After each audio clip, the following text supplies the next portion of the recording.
اور ذیابطیس یا موٹاپے کے شکار افراد میں یہ شرح 60% تک جا پہنچی ہے۔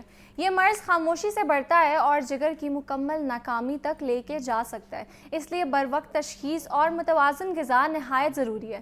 مگر یہاں سوال یہ ہے کہ کیا واقعی کچھ غذائیں ایسی ہیں جو جگر کو صحت مند رکھنے میں مدد دیتی ہیں، اور کیا لیور ڈیٹاکس ڈائٹ جیسی باتوں میں حقیقت ہے یا نہیں؟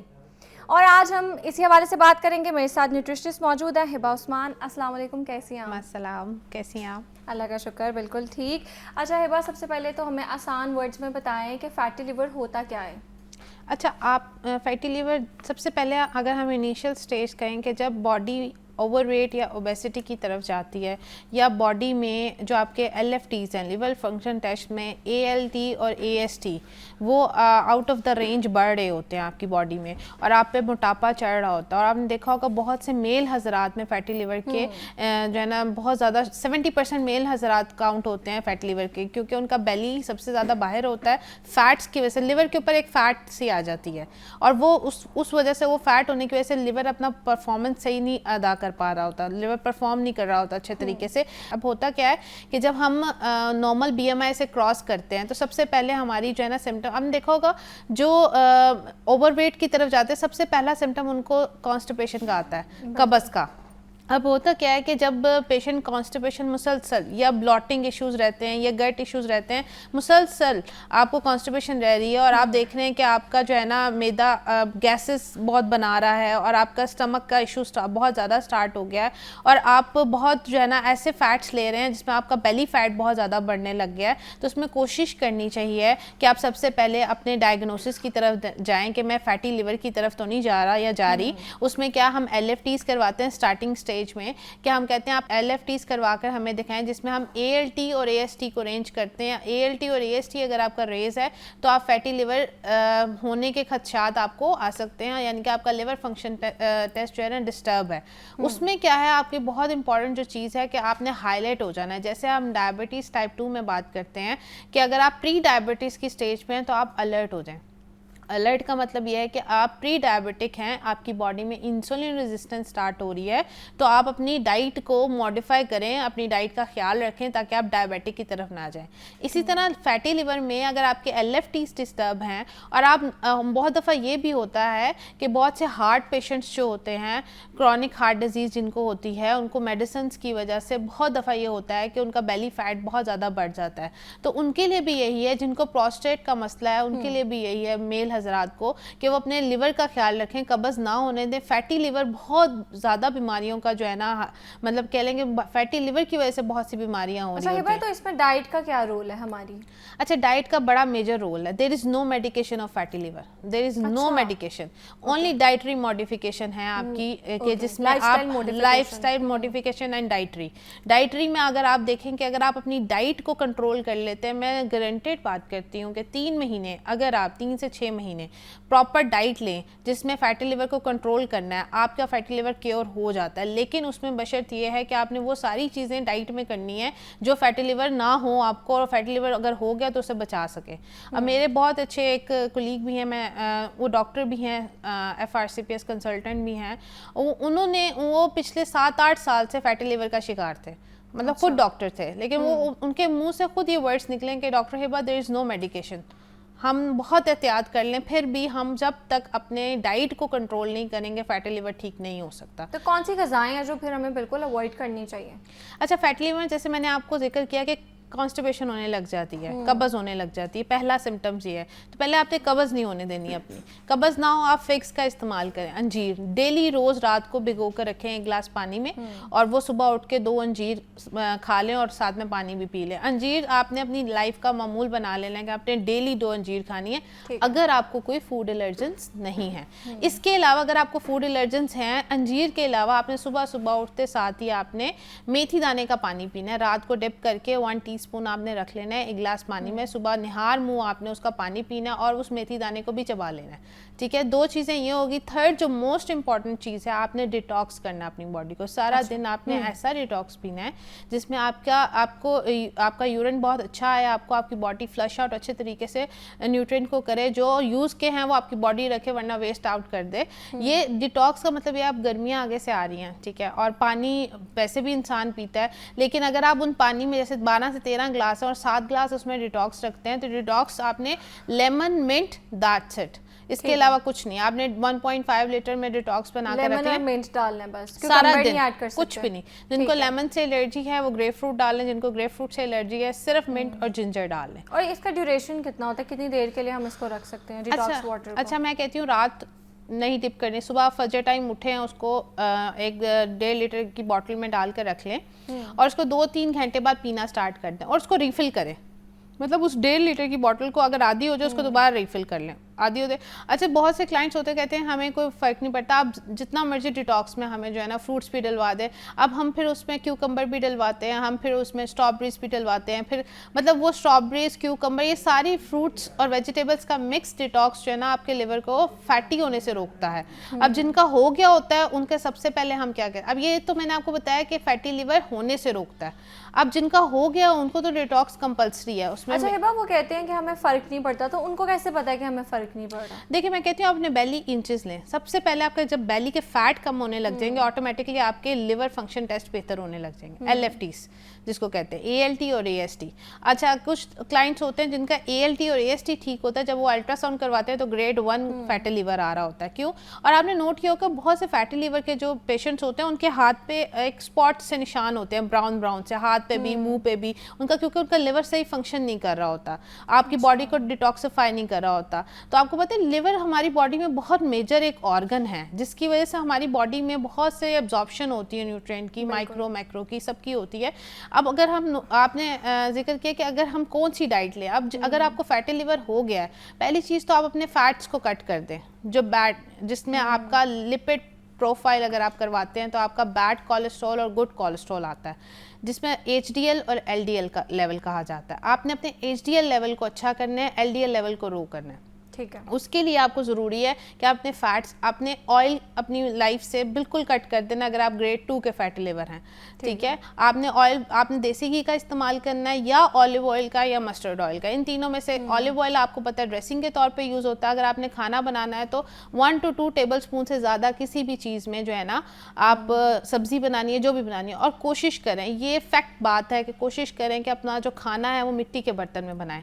جو مڈ پاٹ ہے وہ آپ کی بہت سی بیماریوں کو جو ہے نا اس کے کیا بینیفٹس ہیں اگر ہم مٹی کے برتن میں بنا رہے ہیں؟ آپ خود ٹرائی کیجیے گا. آپ نے ایک نان اسٹک میں سبزی تیار کی ہے, ٹیسٹ تو مختلف ہوتا ہے, ٹیسٹ تو اچھا ہوتا ہے, لیکن ہیلتھ بینیفٹس کیا ہیں؟ ہیلتھ بینیفٹ یہ ہے کہ جب تک ویجیٹیبل, دیکھیں ویجیٹیبل کے اندر ویجیٹیبلس کی خود ایک نیوٹرینٹ ویلیوز ہوتی ہیں. جب ہم ہائی ہیٹ پہ اس کو پکاتے ہیں تو وہ بالکل ڈی نیچر ہو جاتی ہے. اس نے ہماری باڈی میں کوئی ہمیں فائدہ نہیں دینا, کوئی فائبر نہیں دینا, کوئی ہمیں جو ہے نا وائٹامنس نہیں دینے. کیوں؟ وہ اس کے وائٹامنس ہی سارے ہم ختم کر دیتے ہیں. ویجیٹیبلس بنانے کا ہمیشہ اچھا طریقہ یہ ہے کہ آپ مڈ پاٹ, اگر آپ نان اسٹک میں بھی بنا رہے ہیں تو اس کو ½ کپ پانی میں صرف ڈھک کے رکھ دیں, سب چیزیں ڈال دیں اور آپ کا کھانا تیار ہو جاتا ہے. اس کو بھوننے کی ضرورت نہیں ہے. ویجیٹیبل ہمارے پاس آتے آتے ہی بیچاری اتنی مرجھا گئی ہوتی ہیں کہ جب تک اس کو پکا کے, بھنڈی کو لوگ اتنا پکاتے ہیں, کریلوں کو اتنا پکاتے ہیں, یہ آپ کے لیے فائدے مند نہیں ہے, الٹا آپ کی باڈی کو یہی تو وجوہات ہے کہ ہم فیٹی لیور کی طرف جا رہے ہیں.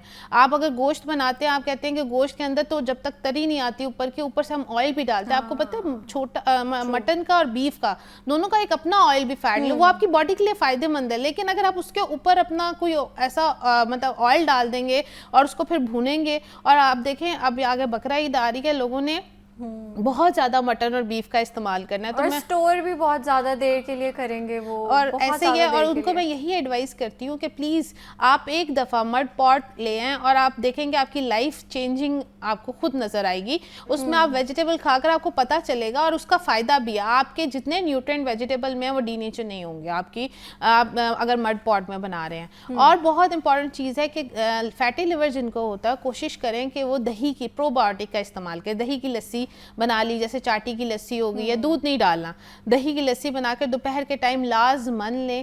ٹھیک ہے. دہی لسی نہیں لے سکتے, پروبایوٹک کا استعمال کریں.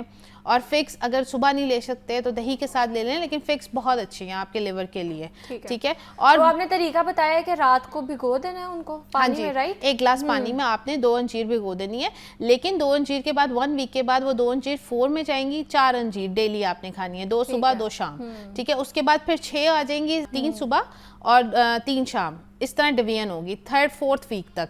اس سے کیا ہوگا, فیٹی لیور. اور آپ کا جو بہت امپورٹنٹ چیز ہے اس میں کہ آپ کا ایکٹیویٹی فیکٹر بہت میٹر کرتا ہے. یعنی کہ آپ نے واک کرنی ہے, آپ نے اپنی سلیپ سائیکل اچھا کرنا ہے, آپ کا ایٹنگ ہیبٹ میں 2-3 میجر میلز ہونے چاہیے, اسمال پورشنز آف میل ہونے چاہیے, فائبر اچھا ہونا چاہیے, آپ کا فروٹ انٹیک اچھا ہونا چاہیے, وہ فروٹ جس کا لو گلائسیمک انڈیکس ہے وہ اچھا ہونا چاہیے. یہ ساری چیزیں میٹر کرتی ہیں اگر آپ بچنا چاہتے ہیں کیا فیٹی لیور. اب دیکھیں آپ میل جتنے بھی حضرات ہیں وہ آفس ورک کرتے ہیں, سٹنگ ورک ان کا بہت زیادہ ہے. اچھا, اسی لیے ان میں فیٹی لیور کی زیادہ شکایت ہے, کیونکہ ان کا ایکٹیویٹی فیکٹر ہی نہیں ہے. انہوں نے رات کو جانا ہے, گھر سے کام سے گھر جانا ہے, تو 2 روٹیاں کھانی ہیں انہوں نے اور کھا کر جو ہے نا بستر پہ سو جانا ہے. انہوں نے نہ کوئی واک کرنی ہے. اور گندم سب سے جو امپورٹنٹ چیز ہے, گندم ویٹ, وہ آپ کا بیلی فیٹ بڑھاتی ہے. آپ نے گندم سے اوائڈ کرنا. اگر آپ کو لگتا ہے کہ آپ کا سارا دن کوئی ایکٹیویٹی فیکٹر نہیں ہے تو آپ کوشش کریں جہاں آپ 2 روٹیاں کھاتے تھے وہاں 1.5 کھائیں, جہاں 1.5 کھاتے تھے وہاں 1 کھائیں.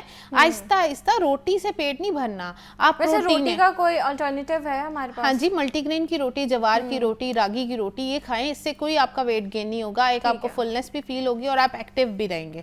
اور نٹس کا جیسے میں کہتی ہوں اخروٹ کا استعمال کریں. اب تو گرمیاں آ گئی ہیں, لوگ کہتے ہیں کہ ہم سے نہیں کھایا جاتا, لیکن آپ رات کو ڈپ کر کے 2 اخروٹ صبح اٹھ کے جو ہے نا وہ پانی سے نکال کر کھائیں. وہ بھی آپ کے, یہ بھی ایک میتھ ہے کہ ڈرائی فروٹس ہم گرمیوں میں نہیں کھا سکتے. ہاں جی, کیونکہ جو گرم علاقے ہیں دنیا کے وہاں پہ سب سے زیادہ ڈرائی فروٹس کھائے جاتے ہیں. عربی سب سے زیادہ ڈرائی فروٹس کھاتے ہیں, کھجوریں اتنی کھاتے ہیں, اور وہاں پہ تو گرمی بہت زیادہ ہوتی ہے, بہت زیادہ. اب دیکھیں میں یہ بتا رہی ہوں, ہمارے یہاں پہ ہینڈ فل آف نٹس کا بھی بڑا کنسیپٹ ہے. لوگ کہتے ہیں ہینڈ فل, وہ اتنی 2 مٹھیاں بھرتے ہیں اور اس میں فل فلیج ہینڈ فل آف نٹس آتا ہے. نہیں, ہینڈ فل آف نٹس کا مطلب ہے آپ پورا سال 7 بادام, 3 کشمش, 2 کاجو, 1 اخروٹ, this is called handful of nuts. تو آپ ڈیلی کھائیں اس کو. اس کے آپ کو اومیگا 3 فیٹی ایسڈس ہیں, آپ کو آپ کی باڈی کو ہیلدی فیٹس ملیں گے. دیکھیں جو چیزیں اچھی چیزیں جو ہمیں کھانی چاہیے وہ ہم نہیں کھاتے, اور ہم وہ چیزیں کھاتے ہیں جس میں ہمارا جو ہے نا ہم فیٹس کی طرف زیادہ جاتے ہیں, جنک فوڈس کی طرف زیادہ جاتے ہیں, گلوٹن جن میں ہے, میدے والی چیزیں کھانا زیادہ پسند کرتے ہیں. اور آپ کو پتہ ہے جب یہ کانسٹیپیشن سویر ہونے لگ جاتی ہے, لیور سیروسس تک بھی بات پہنچ جاتی ہے.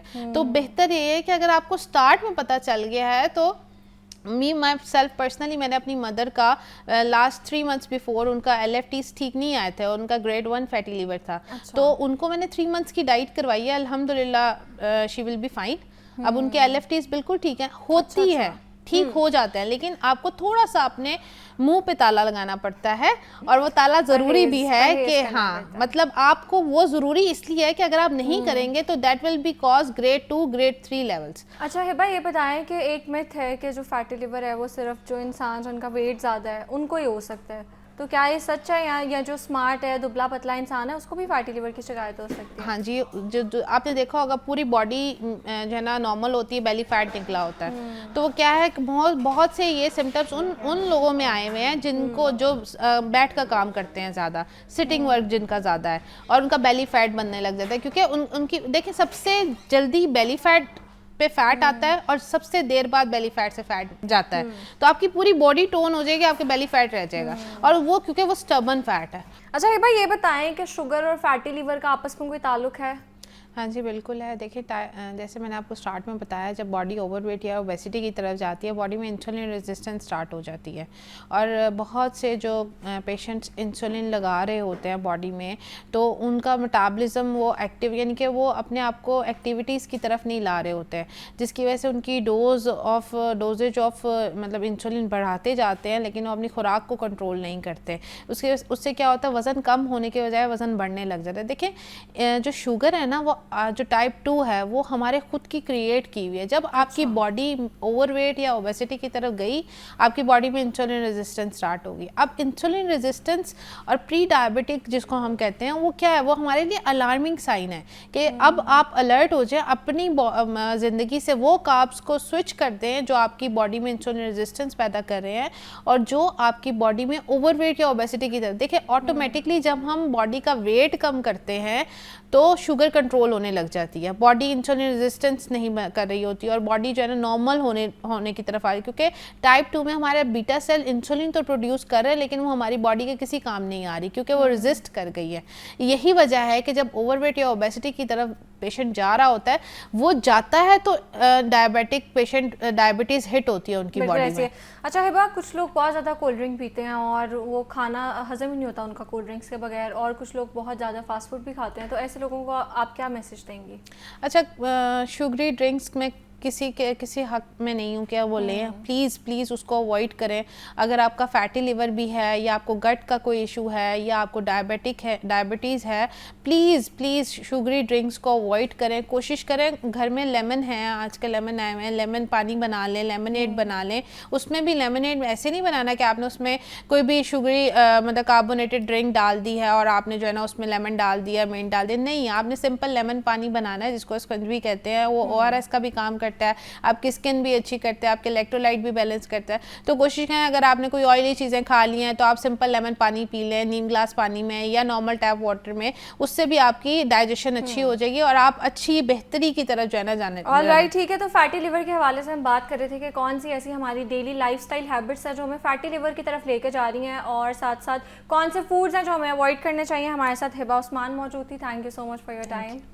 آگے بڑھتے ہیں اور کچھ کتابوں کے حوالے سے بات کر لیتے ہیں. میرے ساتھ پروفیسر احمد حماد موجود ہے. دیکھتے ہیں آج وہ ہمارے لیے کون سی کتاب لے کے آئے ہیں, ان کی جانب چلتے ہیں. لہٰذا وہ جب چلتے ہیں تو انہوں نے اس کو بھی ایک آرٹ بنا دیا ہے. گھٹنوں سے اسپرنگ ایکشن لے کر وہ اچھلتے ہیں, پاؤں ان کے بالکل نہیں ہلتے, چونکہ پاؤں میں کچھ محسوس ہی نہیں ہوتا.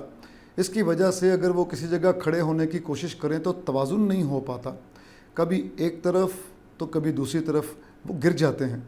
پھر میں نے ایک دلچسپ سوال پوچھا کہ پھر آپ سٹک کیوں استعمال نہیں کرتے؟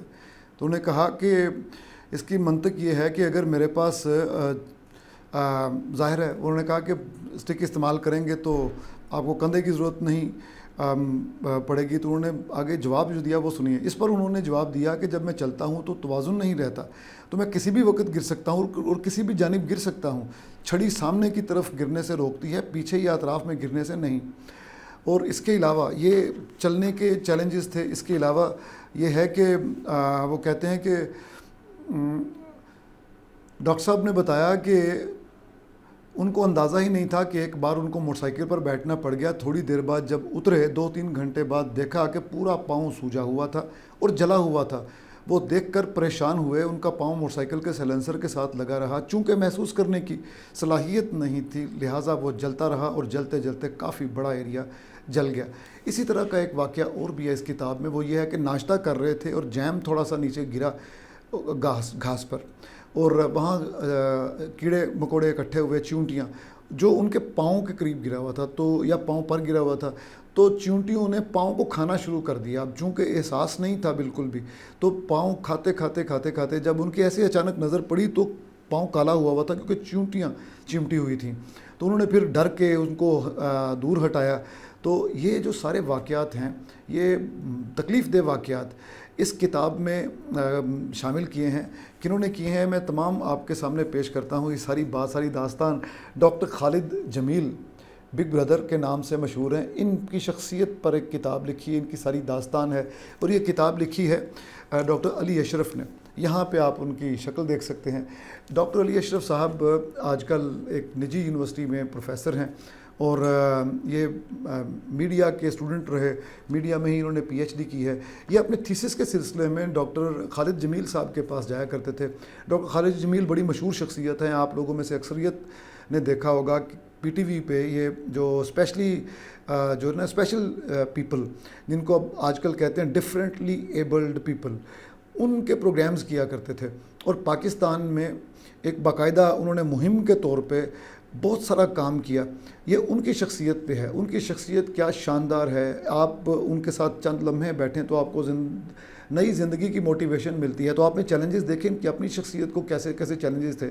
ہوا یہ کہ یہ شاندار سپورٹس پرسن تھے, شاندار مقرر تھے, MBBS ڈاکٹر تھے, اور اس دوران میں ایک ایکسیڈنٹ ہوتا ہے اور ان کی ریڑھ کی ہڈی ٹوٹ جاتی ہے, جس سے نیچے والا سارا دھڑ بالکل سن. اب صورتحال یہ ہے کہ ٹائلٹ جانا ہے تو اس کا احساس بھی نہیں ہے, تو سارا دن ڈائپر پہننا ہے, اور پاؤں چونکہ پاؤں گھٹنے کہیں پہ کوئی جان ہی نہیں ہے, تو کہتے ہیں کہ میں لڑکھڑا کے آگے گرنے سے تو مجھے لاٹھی روک لے گی, وہ جو بیساکھی وغیرہ, پیچھے کی طرف گروں گا تو تب کون روکے گا. تو بڑا عجیب و غریب یعنی یہ زندگی. تو یہ زندگی مشکلات, اس پہ کس طرح انہوں نے قابو پایا. علی اشرف صاحب نے وہ تمام باتیں اس میں لکھ دی ہیں. کتنے یہ لارجر دین لائف شخصیت ہیں. علی اشرف کا اسلوب بڑا دلچسپ ہے, چونکہ یہ صحافی ہیں تو مجھے کہیں کہیں اس پہ جاوید چودھری کا عکس نظر آتا ہے, کیونکہ جاوید چودھری جس طریقے سے وہ افسانوی انداز میں بات شروع کرتا ہے اور گھما پھرا کے پھر اپنے مطلب کی بات کرتا ہے, تو اسی طرح انہوں نے یہ اس کتاب کو بھی لکھا.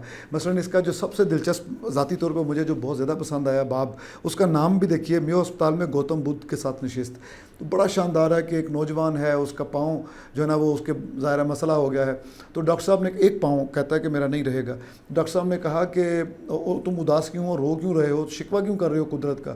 ساتھ ڈاکٹر صاحب نے غصے سے کہا کہ خدا کی قسم اگر مجھے خدا تعالیٰ یہ چانس دے کہ میری دونوں ٹانگیں کاٹ لے لیکن ریڑھ کی ہڈی واپس کر دے تو میں اس سودے کے لیے تیار ہو جاؤں گا. اتنا اذیت ناک تھا ریڑھ کی ہڈی کا زخم. تو یہ اس طرح کا جو ہے نا بات یہ آگے چلتی ہے. ہمیں ایک اس ڈاکٹر خالد جمیل سے ملنے کا موقع ملتا ہے جو ان کی اپنی 4 کتابوں میں 5 کتابوں میں شاید نہ ملے. تیسرا جنم, تیسرا پہلو, تیسری آنکھ, اس طرح کی ان کی کتابیں ہیں. غالباً تیسری آنکھ بھی ان کی کتاب کا, اگر میں ٹھیک نام لے رہا ہوں. تیسرا جنم اور تیسرا پہلو تو مجھے یاد ہے. تیسرا جنم بڑی شاندار کتاب, تیسرا پہلو تو میں نے خود پروف ریڈنگ بھی کی ہوئی ہے اس کی, ڈاکٹر صاحب کی اس کتاب کی.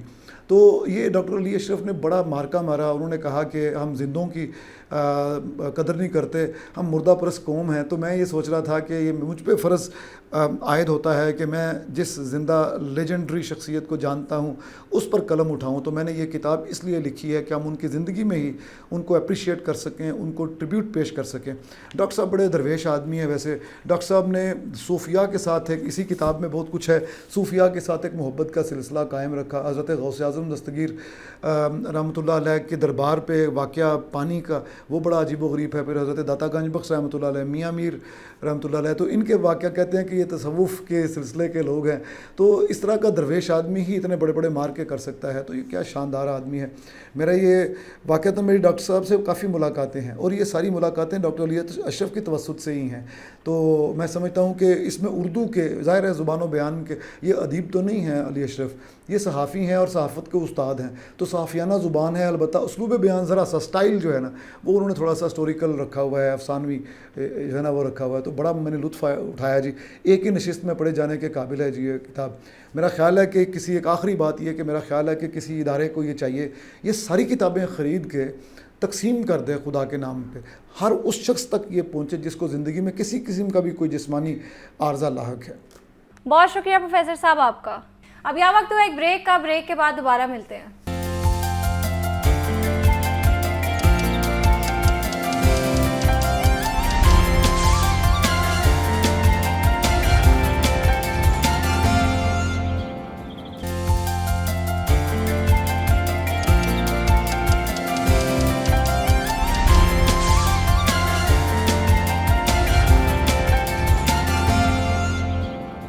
Welcome back. آگے بڑھتے ہیں اپنے سیگمنٹ کی جانب. آج 2 اپریل ہے آٹزم کا عالمی دن. یہ دن ہمیں یاد دلاتا ہے کہ ہمارے ارد گرد کچھ ایسے خاص بچے بھی موجود ہیں جن کا دنیا کو دیکھنے اور سمجھنے کا انداز ہم سے تھوڑا مختلف ہے. WHO کے اعداد و شمار بتاتے ہیں کہ دنیا بھر میں ہر 100 میں سے 1 بچہ آٹزم کا شکار ہے. اور اگر ہم جنوبی ایشیا کی بات کریں تو یہ شرح تشویشناک حد تک بڑھ کر 93 میں سے 1 تک پہنچ چکی ہے. خود پاکستان میں صورتحال کافی سنجیدہ ہے, جہاں ایک اندازے کے مطابق 3.5 سے 4 لاکھ بچے اس کیفیت کے ساتھ زندگی گزار رہے ہیں. اور ہر 10,000 بچوں میں سے تقریباً 80 کیسز رپورٹ ہو رہے ہیں. اور یہ اعداد و شمار محض نمبرز نہیں بلکہ یہ پکار ہے اس آگاہی کی جس کی ہمارے معاشرے کو سخت ضرورت ہے. اسی حساس موضوع پر بات کرنے کے لیے آج ہمارے ساتھ موجود ہیں ماہر نفسیات ڈاکٹر کاشف فراز. السلام علیکم، کیسے ہیں آپ؟ جی وعلیکم السلام. اچھا ڈاکٹر صاحب، سب سے پہلے تو یہ بتائیں کہ آٹزم ہے کیا؟ دیکھیے جو آٹزم ہے یہ بنیادی طور پہ ایک نیورو ڈیولپمنٹل اس کو ڈائیورسٹی آپ کہہ سکتے ہیں، کنڈیشن کہہ سکتے ہیں، حالت کہہ سکتے ہیں. آپ یوں سمجھ لیں کہ دماغ کے اندر کچھ چینجز آتی ہیں جس کی وجہ سے جس طرح میں اور آپ نارمل انداز میں بات کرتے ہیں، سماجی تعلقات رکھتے ہیں، کمیونیکیشن کرتے ہیں، ہمارے رویے ہیں، ان کے ہاں وہ ساری چیزیں تھوڑی سی ڈائیورجنٹ، تھوڑی سی تبدیل ہو جاتی، تھوڑی سی چینج ہو جاتی ہیں. اب یہ ہے کیا، کہاں سے آیا؟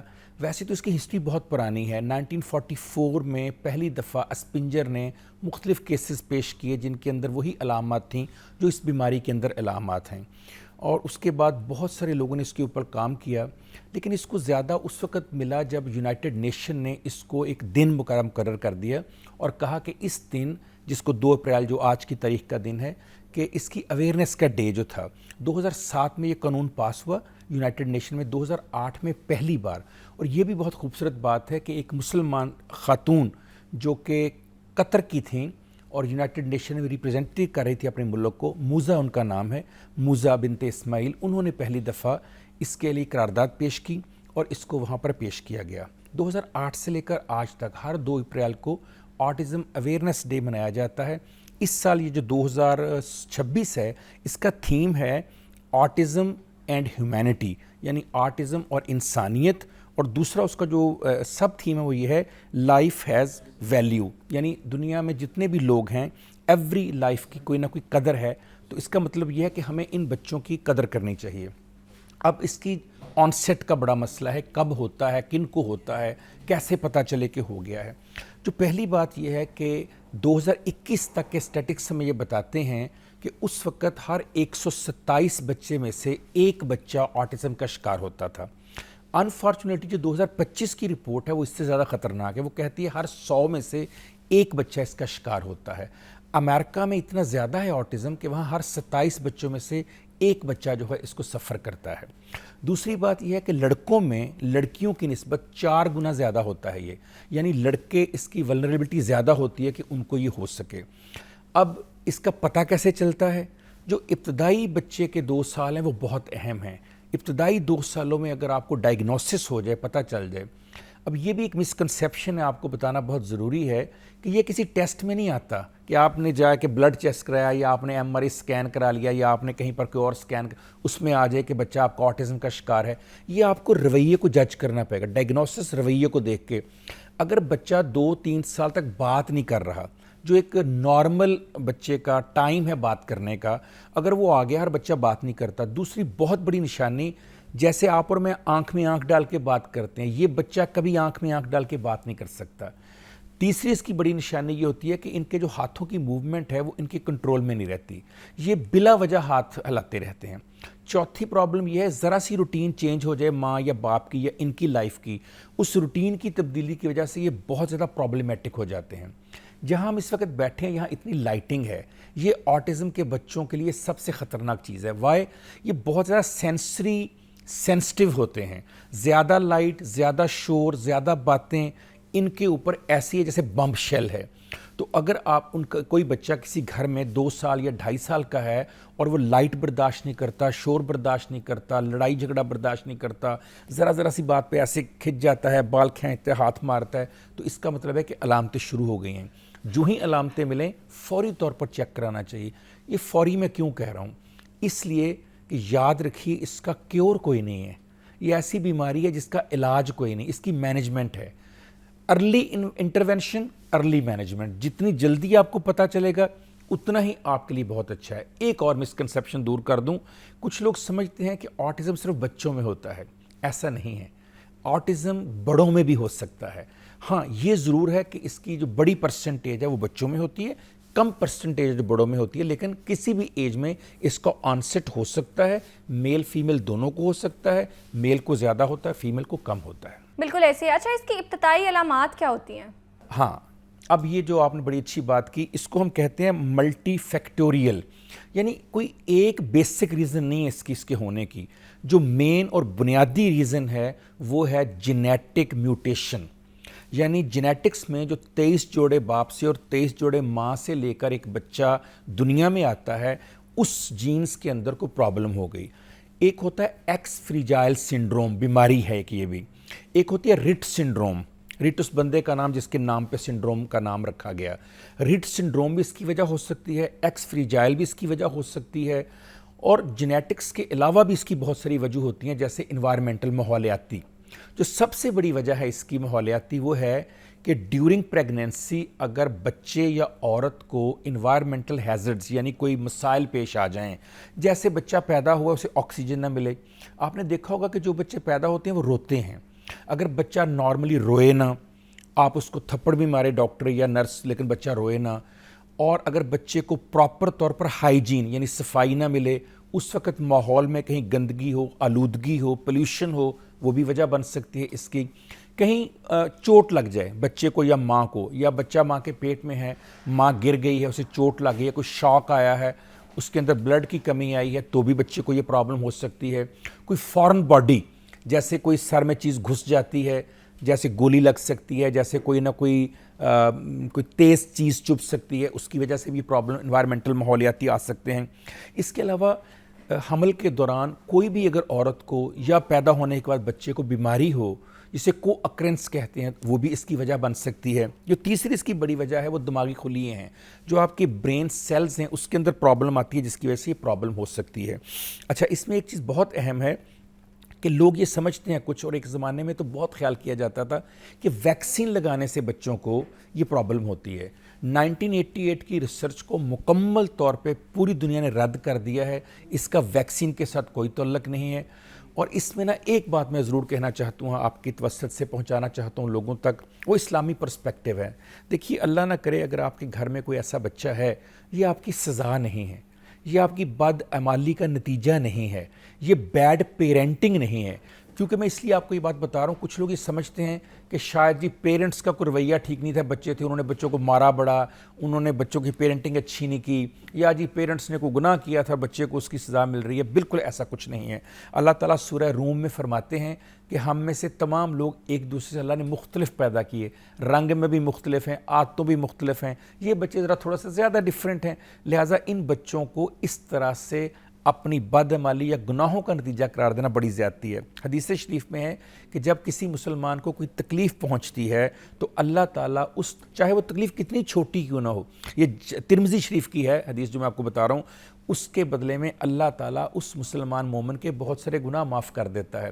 عین ممکن اگر آپ کے گھر میں کوئی ایسا بچہ ہے تو اس کی بدولت اللہ تعالیٰ بہت سارے آپ کے گناہ بھی معاف فرمائے. اور ایک یہ بھی حدیث ہے کہ جس گھر میں کوئی ایسا بچہ ہوتا ہے جو اسپیشلی ایبلڈ ہوتا ہے یا آٹسٹک ہوتا ہے تو اس گھر کا رزق بھی اللہ تعالیٰ بڑھا دیتا ہے. لہٰذا ان بچوں کو اس طرح سے لینا یا سمجھنا کہ یہ بچے جو ہیں وہ سزا کا نتیجہ ہیں، یا جی ہمارے لیے کوئی اللہ تعالیٰ نے خاص ہمارے خلاف کوئی ایسا بالکل بھی نہیں ہے. سورہ حجرات میں اللہ تعالیٰ نے سخت منع فرمایا ہے کہ ہم کسی کا مذاق نہ اڑائیں. ان بچوں کا مذاق اڑانا، ان بچوں کا تمسخر اڑانا، ان بچوں کو تنگ کرنا، یہ بھی بہت بڑی زیادتی ہے. جو ہی آپ علامتیں دیکھیں تو ان بچوں کو نارمل بچوں سے کہیں زیادہ پیار اور محبت کی ضرورت ہوتی ہے. اچھا ڈاکٹر صاحب، بہت سی ریسرچز یہ بتاتی ہیں کہ جو بچے حد سے زیادہ موبائل فون یوز کرتے ہیں وہ آٹزم کا شکار زیادہ ہوتے ہیں، تو اس حوالے سے بتائیں کہ کیا یہ سچ ہے؟ جی، بہت اچھا سوال ہے آپ کا. یہ تیسری بڑی وجہ ہے آٹزم کی.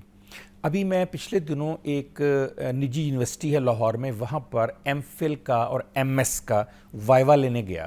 تو جو بچیاں تھیں انہوں نے آٹسٹک بچوں کے اوپر کیا ہوا تھا اپنی ریسرچ. بہت حیرانی ہوئی مجھے وہ پڑھ کر، اور میرے لیے بھی نئی بات تھی کہ میجورٹی پاکستان میں اس وقت جو آٹسٹک بچے ہو رہے ہیں اس کے پیچھے سکرین ٹائم کا بہت بڑا رول ہے، جو کہ ان کی تحقیق نے ثابت کیا. ویسے ہم پڑھتے تھے کہ دنیا میں تیسری بڑی وجہ سکرین ٹائم ہے. پہلی تو جیسے میں نے آپ کو بتایا جینیٹک ہے، دوسری ماحولیاتی ہے ڈیورنگ پریگنینسی، تیسری وجہ واقعی آپ نے جو کہا. اس لیے بہت ضروری ہے کہ ایسے بچوں کا سکرین ٹائم کنٹرول کیا جائے. اگر وہ والدین ان بچوں سے جان چھڑانے کے لیے ان کو موبائل پکڑا دیتے ہیں، لیپ ٹاپ پکڑا دیتے ہیں، ٹیب پکڑا دیتے ہیں، اور کہ بچہ ہے ہمیں تنگ کرے گا، یہ اپنا کام کرتا رہے، اس پہ دیکھتا رہے، تو یہ اس کے آٹسٹک جو وجوہات ہیں